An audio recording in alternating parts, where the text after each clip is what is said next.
É uma satisfação muito grande estar aqui nesse segundo congresso de provedores de internet.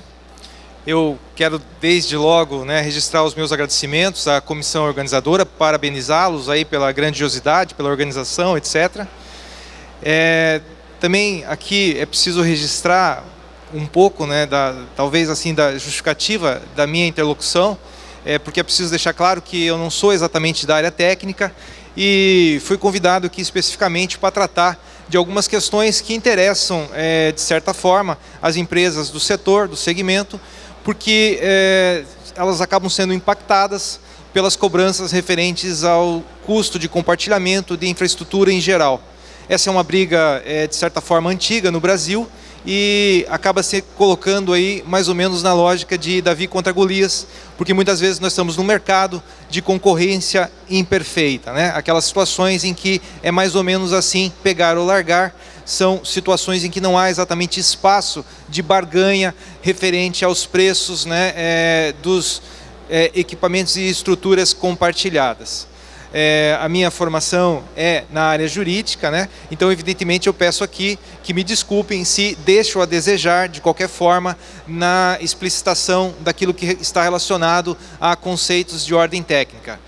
O meu primeiro vestibular que fiz na minha vida foi na área de engenharia, acabei até me matriculando, mas reprovei em todas as disciplinas de cálculo possíveis e imagináveis, e aí achei por bem que estava um tanto quanto deslocado, resolvi seguir, então a área jurídica, e desde então assim o meu segmento de atuação.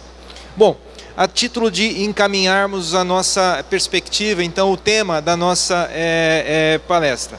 Nós estamos falando aqui da situação de compartilhamento de infraestrutura relacionado à prestação dos serviços de transmissão de dados e a questão da remuneração do uso desses bens compartilhados. É claro que esse é um mercado que, de certa forma, sofre também aí os influxos dos avanços tecnológicos, e aqueles que eram problemas aí das décadas de 80 e início dos anos 2000 acabam hoje sendo questões já superadas, porque surgem muitas plataformas tecnológicas novas, inovadoras.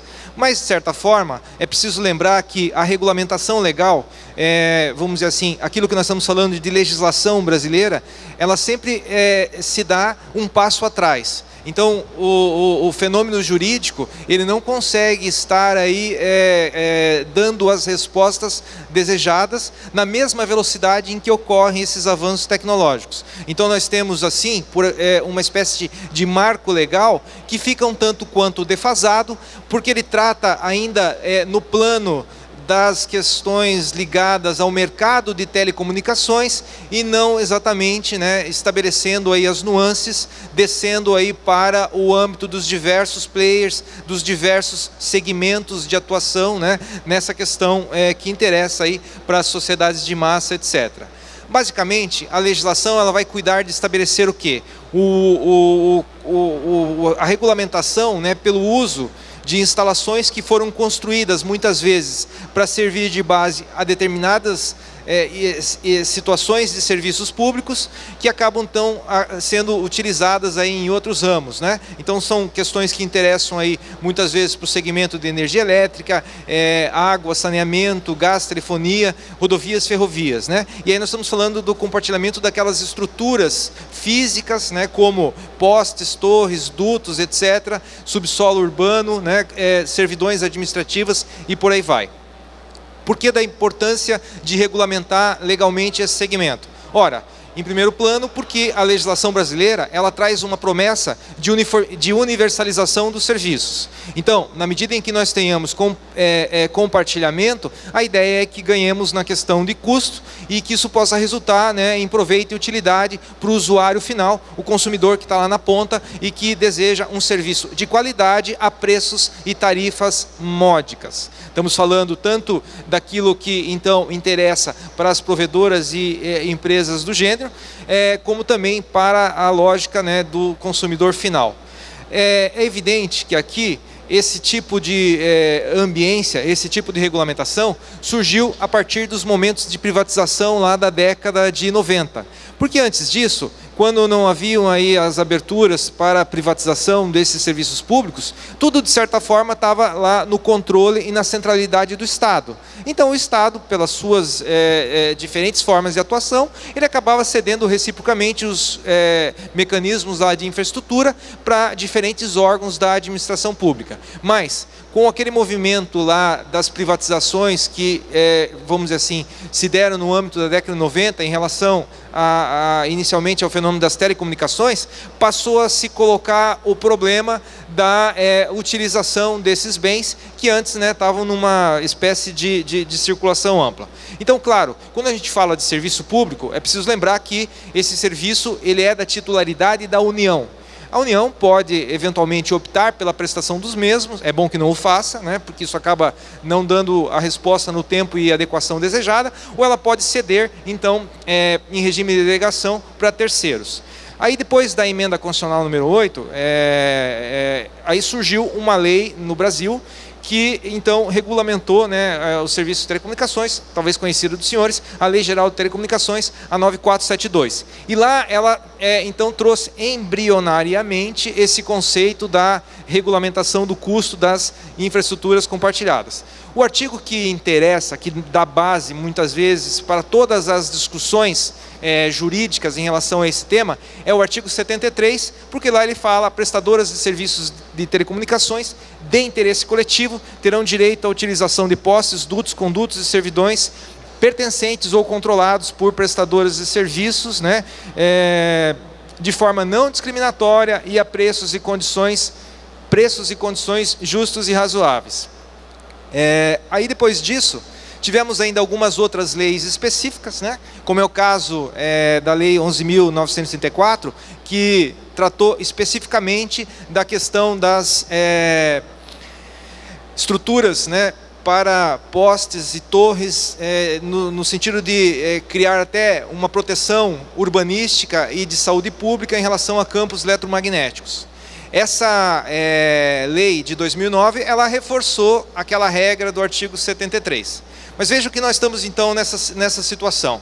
A lei lá de 97, a LGT, como ela é conhecida, a lei de 2009, nesse intervalo de tempo, como havia assim uma espécie de muitas dúvidas, etc., surgiu uma regulamentação, que na verdade é uma resolução de número 274, do ano de 2001, que deixou margem para que a Anatel, inicialmente, agisse como uma espécie de árbitro do setor.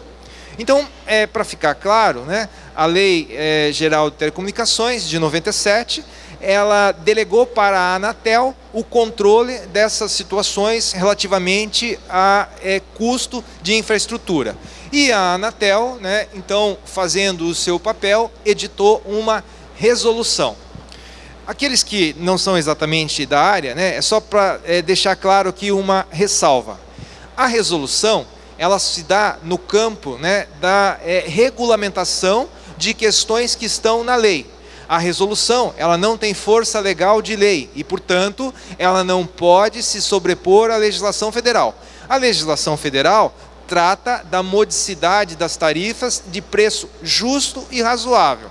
Ainda que nós estejamos falando de conceitos um pouco abertos, é difícil estabelecer aí o que seja a justiça do preço, o que seja a razoabilidade, é importante deixar claro que a resolução da Anatel, ela não pode criar situações inéditas fora daqueles parâmetros da lei federal. Bom, indo adiante aqui, nós temos então que observar o seguinte. Foi editada também no ano de 2015 uma lei mais recente, que é de número 13.116, e ela estabeleceu normas gerais para implantação e compartilhamento da infraestrutura de telecomunicações, alterando alguns pontos daquelas leis anteriores.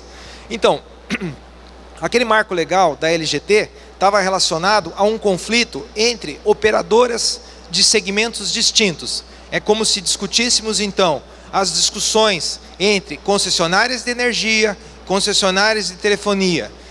A lei anterior estava nesse plano de discutir interesses de áreas diferentes.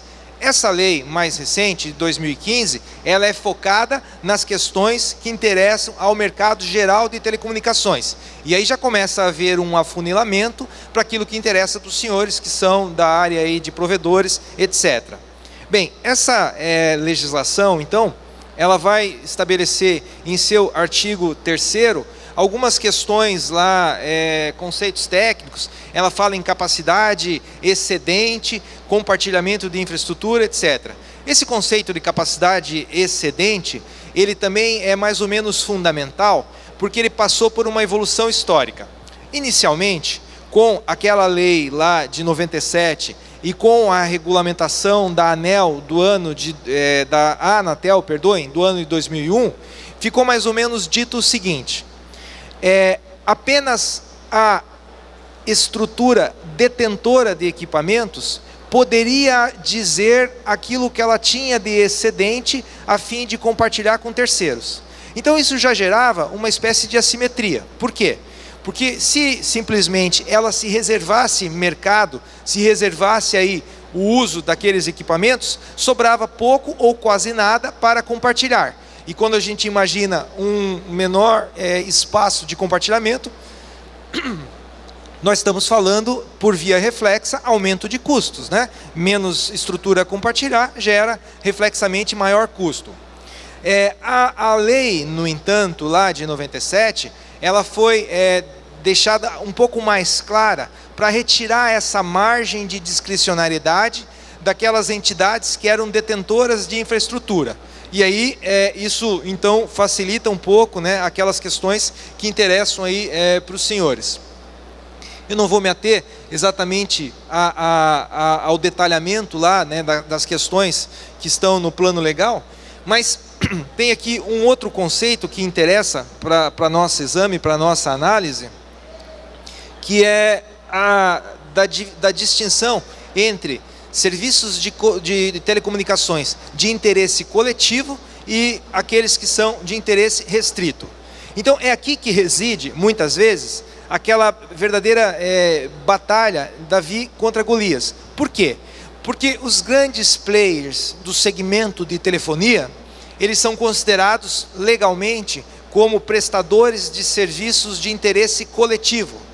Empresas provedoras de internet e congêneres se situam naquele plano de provedores de conteúdo de interesse restrito.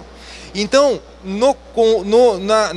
na evolução legal da matéria, aquele artigo 5º ali que está transcrito para os senhores, que estava na resolução, dizia o seguinte: a prestadora de serviços de interesse coletivo, ela tem direito, olha como se colocava a coisa, se colocava na lógica protetiva do maior operador do mercado, e não exatamente pensando naqueles agentes ou empresários, né, dos segmentos de interesse localizado. Com a lei de 2015, então, essa resolução ela fica parcialmente revogada, ela tem que ser adaptada, porque aí nós vamos passar a enxergar, né, que passei um slide a mais aqui,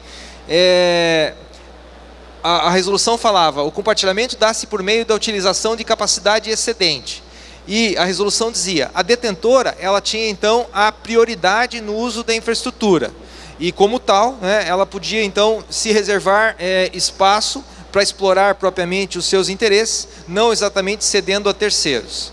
Na medida em que surge a lei de 2015, muda um pouco essa regulamentação legal para se estabelecer o seguinte, que é obrigatório o compartilhamento. Então não se trata mais de compreendê-lo como uma faculdade discricionária daquele grande operador do mercado, dele dispor ou não. Na verdade, a questão se coloca no plano da obrigatoriedade, exceto, evidentemente, situações de natureza técnica que devam ser justificadas, né, no momento em que há um pedido de compartilhamento e ele, por qualquer razão, venha lá ser recusado. Então tem no plano da legislação ali como se fazer esse pedido, que é acompanhado de um projeto, etc. Os senhores melhor que ninguém sabem como se dá isso. Esse projeto tem lá que atender determinados pressupostos, mas Para haver a recusa, é preciso que exista, então, um argumento de ordem técnica, né? E o parágrafo 4º desse artigo 14 diz: o compartilhamento de infraestrutura será realizado de forma não discriminatória e a preços e condições justos e razoáveis. Então não é mais simplesmente uma hipótese de selecionar as empresas pela sua capacidade volumétrica, pelo seu volume, né, de tráfego e volume de dados, né, e volumes de clientes que eles tenham lá na ponta final. Na verdade, todos, em tese, podem fazer uso daquelas infraestruturas compartilhadas. Naquilo que estava ainda no plano, né, da regulamentação anterior, então surgiam lá questões que ali poderia haver a negativa pela simples questão da reserva de mercado. Ainda agora, por força dessa nova legislação, se deixa um pouco mais claro o objeto do contrato que venha lá, né, regular essa prestação de serviço.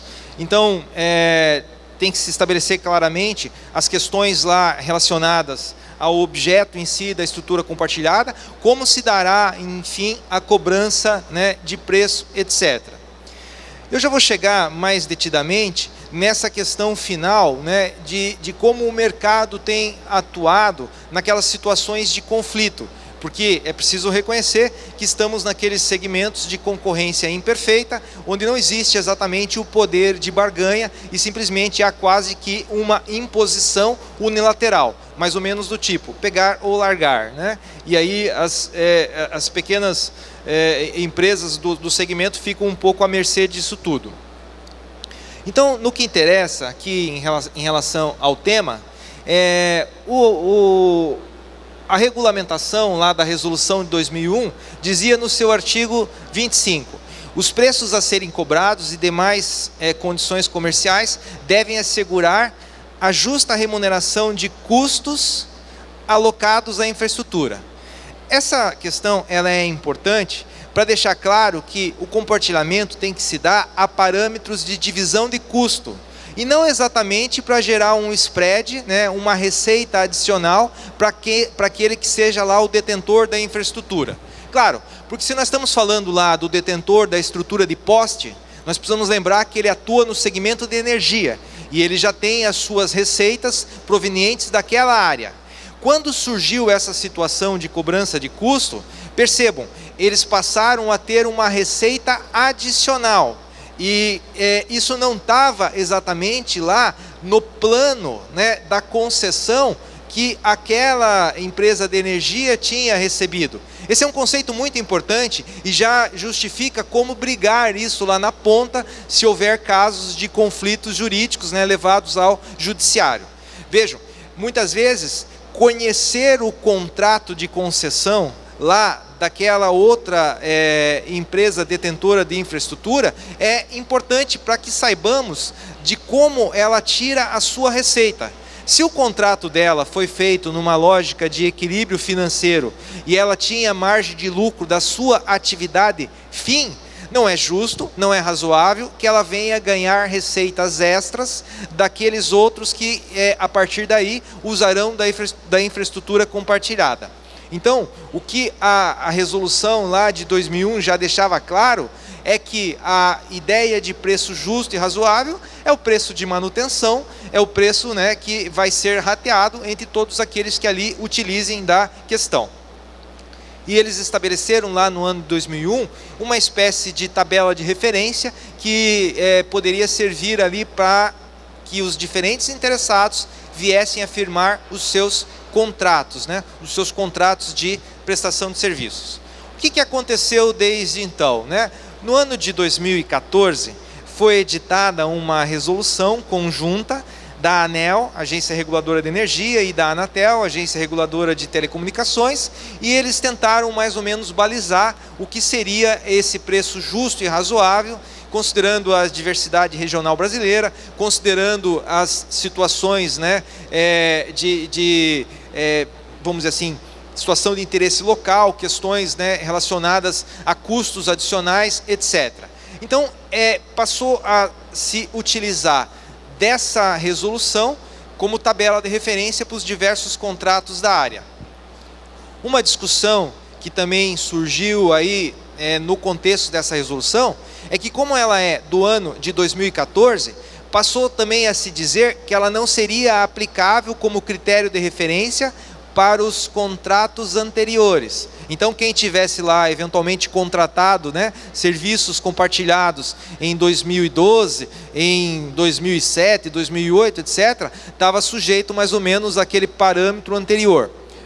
A partir da resolução 2014, ela se daria então para contratos futuros. A partir daí, os interessados teriam que se valer dessa situação. Bom, muito bem. A lei agora de referência do ano de 2015, ela traz também um outro conceito interessante, porque esse artigo 12 diz o seguinte: o poder público não efetuará nenhuma cobrança referente às estruturas de infraestrutura. Não haverá cobrança pelo compartilhamento de infraestruturas. Então, a questão se coloca só mesmo no plano dos contratantes, daquele que é o detentor da infraestrutura e daquele que acaba por contratar serviços lá de compartilhamento. Então o artigo 12 diz: não será exigida contraprestação em razão do direito de passagem em vias públicas, em faixas de domínio, etc. Porque com aquela lei de 97, o poder concedente, ele também poderia cobrar essas situações. Isso ficou comum em conflitos entre concessionárias de telefonia e concessionárias aí do ramo de estradas de rodagem, porque ao longo das faixas viárias, né, se tinham lá o cabeamento, dutos enterrados, etc. E então ali, além de haver reciprocamente lá as disputas entre as duas empresas do segmento, haviam também cobranças adicionais do poder público. Agora, essa lei de 2015 diz que no ramo de telecomunicações não pode haver cobrança do poder público, o que denota de novo, o que reforça aquela ideia de que a disputa de custo, ela tem que se dar apenas, né, ali em termos de manutenção, etc. Tanto é que esse parágrafo 1º da lei diz, né, ali nós vamos estar falando de custos necessários à instalação, operação, manutenção, etc. Né? Muito bem. Uma outra questão também de interesse aqui, a título de encaminhamento do raciocínio. Aonde resolver esses problemas? Como resolvê-los aí de forma adequada? Desde a legislação de 97, então a LGT, já se tinha deixado margem para que agências reguladoras regulassem o mercado, fizessem lá o papel de árbitros do setor, evitando que houvessem esses casos de assimetria que pudessem impactar custos finais em detrimento das metas de universalização. As agências reguladoras sempre atuaram de forma muito reticente, nas hipóteses em que isso era lá submetido a uma espécie de arbitragem, né, a uma espécie de ajuste ali entre os players do mercado. O normal era que as agências recusassem, não efetuassem esse tipo de atuação. No entanto, né, a legislação de 2001, ela reforçou um pouco, dizendo: olha, agência, você tem que atuar. Não é bem assim, que a agência tem um papel primordial no campo da regulação. Depois de 2001, começaram a surgir isoladamente, em algumas situações de maior impacto, de maior relevância, né, as arbitragens internas para regulação de preço. Então nós estamos falando aqui de uma situação que não é levada ao âmbito do judiciário e que os diferentes agentes do setor levam lá os seus pedidos, né, para a arbitragem da agência, dizendo: olha, cansei de negociar, esgotamos qualquer fase de negociação, não dá mais, eles estão cobrando abusivamente, isso impacta o custo inteiro da operação e é preciso que aqui a agência venha lá a intervir. Passaram a agir aí isoladamente em algumas situações, mas isso não dá o sentido, né, de capilaridade, não abrange as pequenas empresas do setor. Por quê? Porque esse tipo de atuação, na área jurídica a gente chama de advocacia administrativa, essa advocacia perante o órgão regulador, ela é uma advocacia custosa, ela é uma advocacia altamente especializada, ela gera assim uma dificuldade de custo mesmo, né, para que os pequenos interessados do setor venham a buscar ali a tutela de direitos. Bom, Se a agência não faz o papel, aí residualmente sobra a via do judiciário, né? Até porque, enfim, o judiciário está sempre à disposição daqueles que eventualmente possam lá ter qualquer pretensão, né? Que está sendo objeto de uma disputa.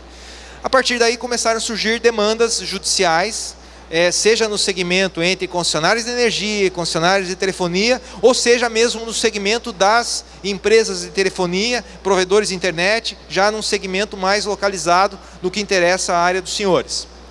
Bom, o judiciário passou a dizer amplamente que aquelas tabelas referenciais de custos, aquilo que muitas vezes está no contrato de prestação de serviços dos senhores, ela não deve prevalecer quando existir lá uma cobrança abusiva.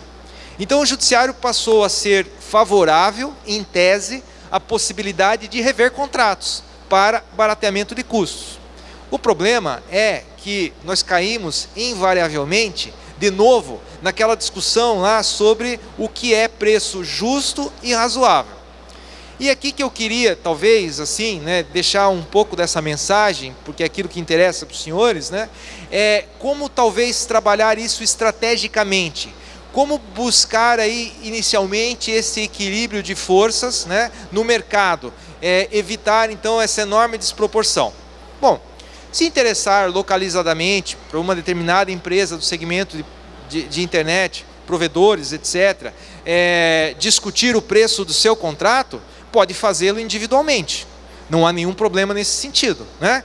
A briga de natureza individual, né, acaba gerando muitas vezes um custo maior para aquele que assim optar, porque ele vai ter que, no âmbito do processo, realizar lá uma perícia, e o perito vai ter que calcular exatamente para aquela situação concreta qual é o custo de manutenção da infraestrutura compartilhada, e se isso for calculado de uma forma lá a se demonstrar que o valor cobrado contratualmente está muito acima, o juiz certamente determinará o reequilíbrio contratual. Então, para deixar claro para os senhores, o judiciário brasileiro, através dessa e de tantas outras decisões aí que eventualmente os senhores podem ter acesso, né, por meio de pesquisas ou por meio de advogados especializados, o judiciário brasileiro se mostra receptivo o quê? Ao reequilíbrio contratual. Agora, lembremos do que eu falei no início. O juiz, tanto quanto eu, que não tem conhecimento técnico, ele fica um pouco vendido na história, porque ele não sabe aonde está o ponto de equilíbrio, aonde está a justiça do preço, né, e a razoabilidade. Lembremos, quem é da área jurídica não tem exatamente esses conhecimentos técnicos para apuração do assunto. Então, muitas das decisões judiciais, elas têm simplesmente ratificado o que os laudos periciais falam. Se no caso concreto foi realizado um laudo que demonstre que o valor cobrado está acima do valor lá necessário para a manutenção da infraestrutura compartilhada, é como se nós disséssemos aqui: o juiz dará ganho de causa àquele que postulou lá o reequilíbrio contratual. Mas ainda assim, nós estamos numa forma um pouco arcaica de manter essa disputa. Porque o ideal seria que as empresas do gênero, do setor, se mobilizassem por meio de associações de classe, né? Ou associações que nem precisam ser de natureza nacional, elas podem ser regionais, elas podem estar lá focadas no âmbito de um determinado estado, no âmbito de uma determinada região geográfica, e essas associações, elas têm a possibilidade de ajuizar aquilo que no direito se chama de ação civil coletiva. A ação coletiva, ela já gera para o judiciário uma responsabilidade adicional. O judiciário não está julgando propriamente o interesse daquele jurisdicionado A, B ou C. Ele está julgando interesses que pertencem a um grupo, categoria, né, de pessoas, empresas, etc. As ações coletivas, elas também geram, invariavelmente, um barateamento de custo. Notem que eu estou falando como tema da palestra de barateamento do preço de infraestrutura. E eu estou falando aqui também na necessidade de baratear a briga judicial, que é um raciocínio derivado. Então, o mais inteligente é que essas demandas venham a ser propostas não pelo provedor de internet A, B ou C, não pela empresa do segmento lá A, B ou C, e sim pela associação a qual ela muitas vezes está vinculada. Não é difícil formar uma associação, ela pode ser aí, vamos dizer assim, regulamentada por meio de uma assembleia lá que venha a ser chamada entre os interessados, lavra-se uma ata, cria-se uma constituição ali inicial, ela é registrada em cartório de títulos e documentos, e a partir dali ela passa a ter a possibilidade de demandar coletivamente. E qual que é a grande vantagem da associação? Se a ação for exitosa, ela poderá ter a sua sentença compartilhada pelos filiados, ou seja, o filiado lá que, vamos dizer assim, se apercebeu que houve decisão favorável lá em proveito daquela demanda ajuizada, ele pode simplesmente tirar proveito dela. E, se por qualquer razão essa demanda vier a ser julgada improcedente, o judiciário vem a dizer, não há aqui razão para mexer no preço, está razoável, etc. Isso gera, no máximo, um custo de sucumbência, quer dizer, os chamados ônus lá de sucumbência do processo, que serão igualmente rateados. Mas não é aquela situação de alguém arcar com o custo de contratação isoladamente de um escritório de advocacia, arcar com custos de perícias que acabam sendo relativamente altas, né? O ideal então é que as associações se mobilizem para que tenhamos essa capilaridade, essa possibilidade de maior equilíbrio no segmento. Ainda quando se coloca as associações, isso reduz um pouco aquela enorme assimetria Davi versus Golias, né? Quando se tem lá o pequeno empresário do segmento lutando contra uma grande operadora de telefonia ou ainda lidando com as concessionárias de energia elétrica que são detentoras de postes, etc. A associação, ela gera um plano de um pouco mais de equilíbrio em relação ao assunto. E aí ela tem condições de fazer o rateio entre os seus diferentes filiados, né, daqueles custos que podem ser planejados para viabilizar uma perícia, etc. Além disso, para encaminhar aqui a minha conclusão, antes de se aventurar com demandas do gênero, etc., né, o ideal seria que as associações classistas se mobilizassem e contratassem laudos, estudos, né, sobre os pontos de equilíbrio da remuneração da infraestrutura compartilhada. Ou seja, contrata-se lá um parecer, uma análise para consumo interno. Não quer dizer que isso necessariamente tenha que resultar numa demanda judicial. Se, no entanto, esse estudo que venha a ser feito lá, esse laudo, por profissionais da área, né, por profissionais especializados, demonstrar que há injustiça no preço, que há verdadeiros cenário de asfixia, né, aí sim é caso de judicialização. Essa judicialização tanto poderá ser feita de forma individual, se não houver o consenso da entidade, né, ou ela pode ser feita pela própria associação. O custo rateado do laudo pode também já contemplar o seguinte: a partir da produção do laudo, cada um lá afiliado àquela associação faz o uso que bem entender. No final das contas, o que eu estou dizendo é que a união faz a força, né? É um conceito antigo, repisado aí, mas que ele serve especificamente para o âmbito das demandas judiciais desse segmento. O que nós vínhamos observando é que se o juiz confia no laudo, né, então, na medida em que já se tenha de antemão um laudo contratado, etc., isso possa dar maior segurança. O profissional da área jurídica, inclusive, ele conseguirá fazer uma análise comparativa, dizendo, olha, aqui em outras demandas do setor, etc., se produziu prova técnica dizendo que o preço é tal. Então, se o laudo que os senhores contratarem tiver lá num limite próximo, é bem possível também que isso resulte no barateamento, né, dos custos de infraestruturas compartilhadas. Então, o recado aqui é que, antes de mais nada, me parece muito mais assim, necessário o fortalecimento das empresas do setor. Como os senhores já estão, ou vamos dizer assim, se reúnem nesses eventos que tratam dos interesses, né, não só para discutir questões de natureza técnica, avanços tecnológicos, mas para discutir questões que são comuns, acho que aí já se tem, né, esses momentos embrionários para fazer o planejamento estratégico das demandas judiciais. O custo do judiciário brasileiro é caro, além de ser também demorado, né? Então, as associações coletivas, na medida em que elas promovem essas demandas têm prioridade de tramitação. Esse é um outro detalhe importante, né? Mas enquanto estiver aí tramitando uma eventual demanda nesse sentido, a pessoa estará lá obrigada a pagar o que contratou? Sim, né? Mas isso o advogado saberá como fazer para recuperar esses custos. As grandes empresas do setor, é bem verdade que, né, então, a concordata de uma conhecida empresa da área tornou esse conceito um pouco questionável, né?